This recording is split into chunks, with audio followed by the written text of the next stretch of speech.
श्री राम नवमी की शोभा यात्रा छतरपुर में भव्य निकाली जानी है, जिसको लेकर तैयारी भी पूर्ण कर ली गई है और 6 अप्रैल रविवार को यह शोभा यात्रा निकाली जाएगी। इस पूरे आयोजन को लेकर, कार्यक्रम को लेकर हम चर्चा करेंगे। कार्यक्रम के संयोजक पंकज पहरिया हमारे साथ मौजूद हैं। किस तरह का पूरा शोभा यात्रा का कार्यक्रम रहेगा, चर्चा करेंगे। किस तरह से भाई साहब कार्यक्रम की शुरुआत होगी, सुबह से क्या पूरा कार्यक्रम रहेगा?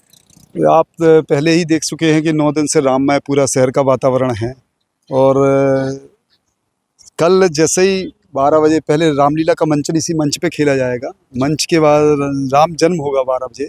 राम जन्म के बाद शोभा यात्रा प्रारंभ होगी। इसमें आपको देखने को मिलेगी बुंदेली संस्कृति और झांकियाँ, 10 अवतारों की झांकियाँ, 10 क्या बल्कि 12-13 जो अपने शंकर जी हैं, काली हैं और हनुमान है, इसके अलावा मत्स्य अवतार है। सारे अवतार देखने को मिलेंगे। सारी मतलब पूरा हिंदू धर्म का आपको देखने को दिखाई देगा कि कैसे अपने हिंदू धर्म, सनातन धर्म की लीलाएं आपको पूरे शोभा यात्रा में देखने को मिलेगी। शोभा यात्रा जो रहेगी किस तरह से रहेगी? सबसे पहले भगवान गणेश जी रहेंगे, फिर कैसे देखो, सबसे पहले तो विघ्नहर्ता गणेश जी रहेंगे ही रहेंगे। उसके पहले थोड़ा ध्वज चलता है, धर्म ध्वज, गणेश जी चलेंगे। इसके बाद अपने प्रताप नायक संघ द्वारा जो लड़कियों को ट्रेनिंग दी जाती है, उनके द्वारा नृत्य कौशल प्रदर्शन दिखाया जाएगा। बीच में मलखम्ब की भी आपको देखने को मिलेगा, तलवार नृत्य मिलेगा, डमरू नृत्य मिलेगा, ध्वज नृत्य मिलेगा। कई विधाएं आपको देखने को मिलेंगी। बीच बीच में आपको अखाड़े भी सम्मिलित रहेंगे, अखाड़े को देखने को मिलेगा। इसके अलावा आपको जो बुंदेली संस्कृति है, मोनिया, बरेदी, ये डांस भी देखने को मिलेगी। इसके अलावा जो अपने चौराहे हैं, जैसे महल तिराहा है, वहाँ पे एक मंच रहेगा जहाँ पे बुंदेली संस्कृति पूरे दिन चलेगी। इसके अलावा वहाँ पे एक महाआरती भी महिलाओं के द्वारा की जाएगी। यही चीज़ छतसाल चौराहे पे, वहाँ पे भी महाआरती महिलाओं के द्वारा एक मंच रहेगा जहाँ बुंदेली संस्कृति आपको देखने को मिलेगी। इसके अलावा चौबे तिगड्डा पे आपको बुंदेली संस्कृति मिलेगी। इसके अलावा पठापुर तिगड्डा पे एक महाआरती मिलेगी, बुंदेली संस्कृति देखने को मिलेगी। और भी तमाम तरह के मंचन आपको पूरे शहर में कल पूरा दिन एक दिव्य और भव्य आपको देखने को मिलेगा।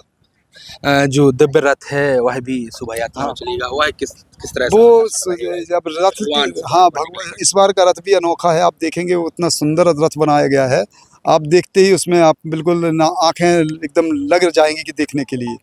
इतना भाव विभोर रथ पूरा बन रहा है।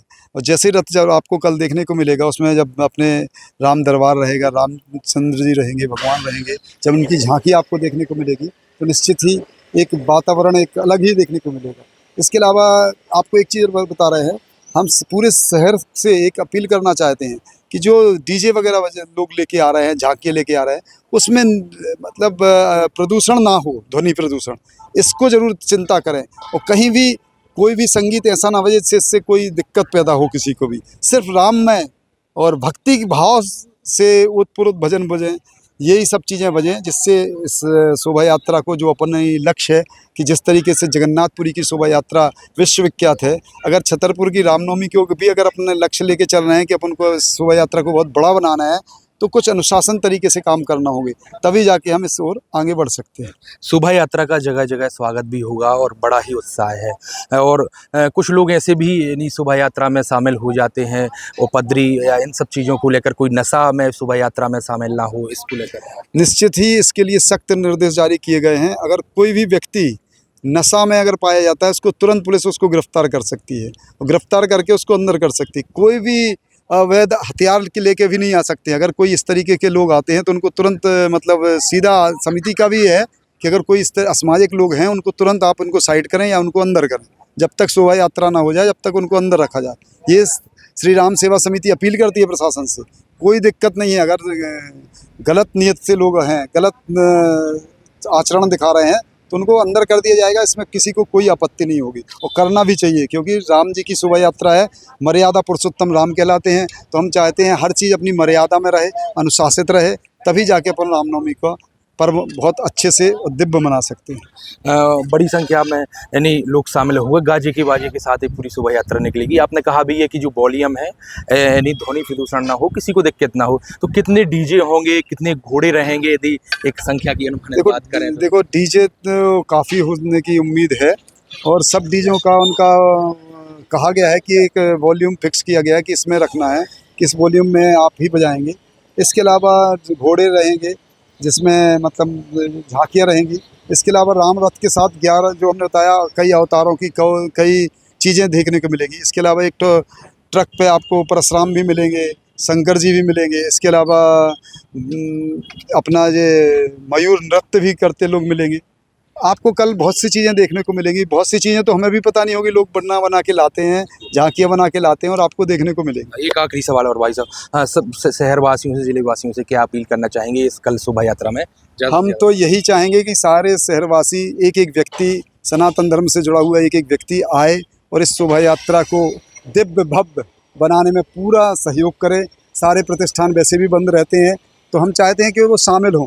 और हम ये चाहते हैं जो बुजुर्ग लोग घर पे बैठ जाते हैं, मैं उनसे विशेष हाथ जोड़ के अपील करना चाहता हूँ कि वो बुजुर्ग लोग अगर हमारी शोभा यात्रा में साथ में चलते हैं तो एक तो हमारी शोभा यात्रा की गरिमा भी बनेगी, साथ साथ उनको देख के लोग उद्दंडता और बहुत सी चीज़ें नहीं, अपने बड़े जैसे चाचा जी मिल जाएंगे तो कोई बच्चा होगा तो वो उद्दंडता नहीं करेगा। तो जब ये लोग साथ में रहेंगे तो निश्चित ही अपनी शोभा यात्रा का जो अपन सोच रहे हैं स्वरूप वो देखने को मिलेगा। हमारी जो भारतीय परिधान है उसी वेशभूषा हाँ में बिल्कुल, भारतीय सभी से अपील कर रहे हैं कि कुर्ता पैजामा, अगर धोती कुर्ता हो तो धोती भी पहन के आए तो और बढ़िया लगेगा।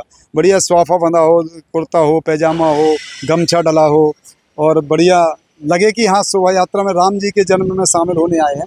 लगना भी चाहिए ना, मर्यादा पुरुषोत्तम भगवान श्री राम के जन्म में सारे लोग आ रहे हैं तो नए नए कपड़े पहने, नए नए जगह जगह स्वागत जिस तरीके से हो रहा है, आप देखेंगे नए नए पकवान बन रहे हैं, कई जगह नया नया शरबत बन रहा है।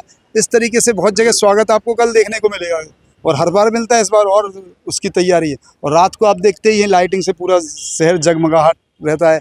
हम तो चाहते हैं लोग आज, हम क्या चाहते हैं, अब तो लोग देखते भी हैं और बताते हैं यार बहुत अच्छा सुंदर शहर सजा है।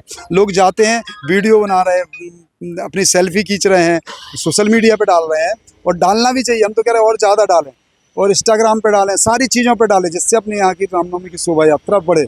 इसमें एक चीज़ और हम कहना चाहते हैं, छतरपुर की रामनवमी हैशटैग छतरपुर की रामनवमी भी जोड़ते जाएं सब लोग, अपने जो फेसबुक जो भी डालें तो उसमें हैशटैग छतरपुर की रामनवमी चलाएंगे, जिससे वो इतना ज़्यादा चलेगा कि अपने आप जो सोशल मीडिया के प्लेटफॉर्म है वो ट्रेंड में रहेगा। तो भव्य पूरा कार्यक्रम रहेगा और मीडिया के जो पूरा कार्य देखते हैं अभिलेख खरे, उनसे भी चर्चा। भाई सब क्या कहेंगे, सभी में कितना उत्साह है, उमंग है शोभा यात्रा हमें शामिल? देखिए, जिस तरह से आज पूरा छतरपुर आप देखेंगे, पिछले 15 दिन के अंदर एक अलग रोशनी आपको चारों तरफ देखने को मिल रही है।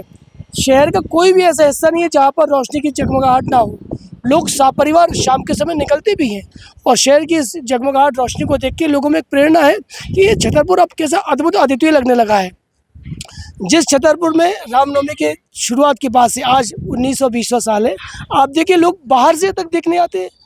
तरह तरह के रिश्तेदारों के फ़ोन आते हैं कि भाई छतरपुर की रामनवमी में इतना विशेष क्या है। तो ये छतरपुर के लोगों ने उसको इतना विशेष बना दिया है। हर घर के व्यक्तियों ने जब शामिल होकर, चाहे वो महिलाएं हों, चाहे वो पुरुष हो, चाहे वो बच्चे हों, जब इन सबकी भागीदारी हुई है तो वो उसने एक छतरपुर की पहचान दिलाती है रामनवमी को। तो जो श्री राम नवमी का कार्यक्रम होगा, सबसे पहले भगवान के जन्म की लीला होगी और उसके बाद इसी मैदान से, रामचरितमानस मैदान से शोभा यात्रा निकाली जाएगी। पेप्टिक टाइम के लिए प्रहलाद पटेल के साथ संजय अवस्थी, छतरपुर।